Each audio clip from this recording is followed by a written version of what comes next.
Pethok carefully unwrapped himself from the clutching confines of his ceramic drop shell, moving his limbs carefully so as not to crack the shell and damage any of the precious equipment that might have survived the perilous drop into the heart of the enemy homeworld. He would need the maps, the recorders, and the Confederate cache sticks that had been collected from dead Terrans off the battlefield. He would need the counterfeited equipment of a Manti tourist, and some of the special equipment hidden in the harness he would need to wear would allow him to emulate a Manti to any and all sensors with the notable exception of Terran biological optics. A yellow sun high in the strangely blue sky warmed Pethok's carapace, making him feel more awake, more alive than he would normally have felt after an 18-month cold drift to the enemy homeworld of the Terrasol Confederacy, the homeworld of the only intelligent mammalian predator in the known galaxy. With their warlike ways, innovativeness at devising war material, and fearsomeness on the field of battle, Pethok was slightly surprised that he was even alive, not burned down by the extensive planetary and air defense systems the Terrans were rumored to possess. He was not drowned in one of those scattered oceans, and not killed by a fast-moving piece of space dust puncturing his drop pod. Nor did his grav repulsors malfunction and smear him across one of the fractured pieces of the protocontinent. Looking carefully around, his vision enhanced by his combat visor, Pethok saw why he had not been shot down or incinerated by one of those massive weapons emplacements that Hive intelligence believed covered the entire surface of Terrasol. He was at the edge of one of the huge facilities Terrans seemed to be obsessed with creating. The massive bulk of weapons and the huge hulking shapes of Terran warships were everywhere to the magnetic north of Pethok. East and west were strips of light forest, nice for aesthetic reasons and producing oxygen if you breathed it. Pethok enjoyed the sweet smell of nitrogen that permeated the atmosphere in undreamed of quantities.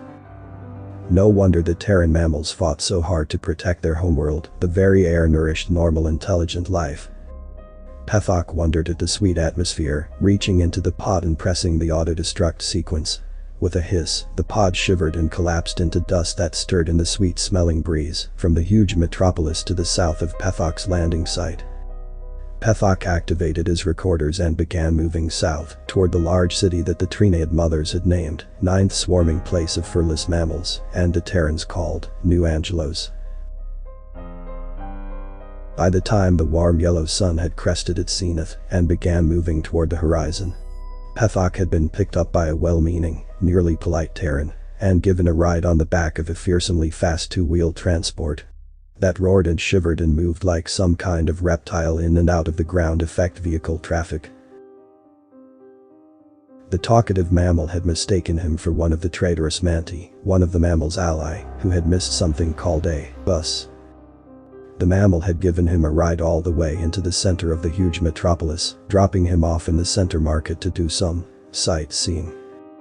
The two words meant the same to Pethok, and he wondered exactly what visioning could hold for a tourist to Terrasol as he wandered the spacious streets of the city. Looking around, Pethok felt his mind reel as he looked up at the huge buildings, some of them taller than the hive, where Pethok had grown from a larvae. Terrans were everywhere, moving about rapidly and grunting at one another in Terran standard. To Pethok the language sounded just as brutal as the Terrans themselves. The ground vibrated underneath the city, and Pethok barely kept his cool, nearly screaming aloud as the very ground shook beneath his feet. Some of the beings around him stared, and Pethok heard more than one instance of the brutish sound he knew served as their laughter. He could not believe it, the Terrans took no notice of planetary instability. That would enable them to live on more planetary bodies than anyone had ever thought. That knowledge alone would guarantee that the hive mothers would be pleased with Pethok's performance. No wonder these mammals fought like insane, they came from a planet that was just as unstable as they were. He took pictures carefully, making sure no being could see his actions, as he recorded both the buildings and the masses of beings that hurried about their business. He was careful to record the mammals entering buildings in great detail. In one instance, Pethok carefully recorded every available site of a place that turned away any who were not Terran military. He wondered what the facility, named Harv's Bar and Grill, could possibly be. Weapons research, strategy planning, cybernetics or power armor manufacturing. Fluttering his vestigial wings in agitation, Pethok reluctantly moved away from the tempting building, whose optic-catching hollows seemed almost to try to lure him inside. His sensitive audio receptors, boosted by his head covering, could detect the barking sound of Terran laughter, the sound of glass on glass, glass on plastic, plastic on plastic, and both glass and plastic on metal. Whatever activity was happening inside was plainly quite exciting to the Terrans, but the two huge hulking Terran soldiers on either side of the door intimidated Pethok to the point he would not even try to peer inside the brightly lit window. By nearly sunset, Pethok was beginning to become nervous as he wandered the streets of the gigantic habitation complex. All around him beings were moving about, and on some corners, beings nervously hawked wares to reluctant appearing beings. More than once a male or female Terran would approach another Terran, and they would leave together to enter a building. While he often saw the same being who waited to be approached, he rarely saw the one who made the approach again. Some beings were beginning to stare, and Pethok became sure that sooner or later, some being would recognize he was a Trinaid instead of a Manti, and the military would be called in to take him into custody. He knew that if the Terrans took him prisoner, he would be cooked over hot liquid vapor, cracked open, and eaten with sauce. Every Trinaid knew that was what the Terrans did with captured Trinaid, and Pethok had seen Terrans dismember, de-shell, and devour reddish exoskeleton-clad creatures whose forward digits ended in claws. To Pethok's horror, he had seen more than one feeding establishment with the lifeforms caged in transparent cells, filled with salinated water, to be picked out by one of the Terrans, and then, after a suitable wait, devoured. Pethok shivered and tried to think of a way to avoid notice and possible devouring. Quickly looking around, Pethok saw quite a few beings purchasing the wares of a stand marked ice cream in Terran standard, and took note of the fact that no being seemed to take notice of any being that devoured the ware. He recorded the stand, including spectrograph analysis, electromagnetic scan and full visual. He worked up his courage and approached, his senses picking up a rich mixture of complex protein chemicals emanating from the cart.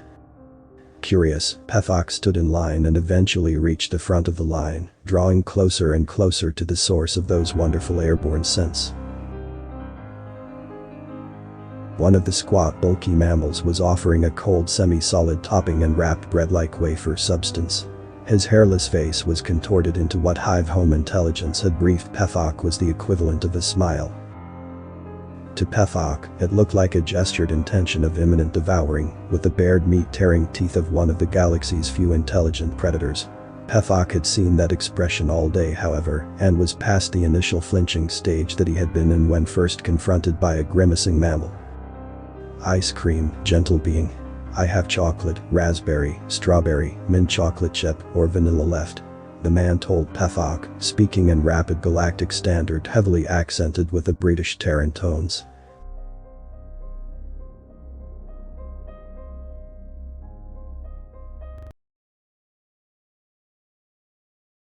Link to original text and author's account is in the description.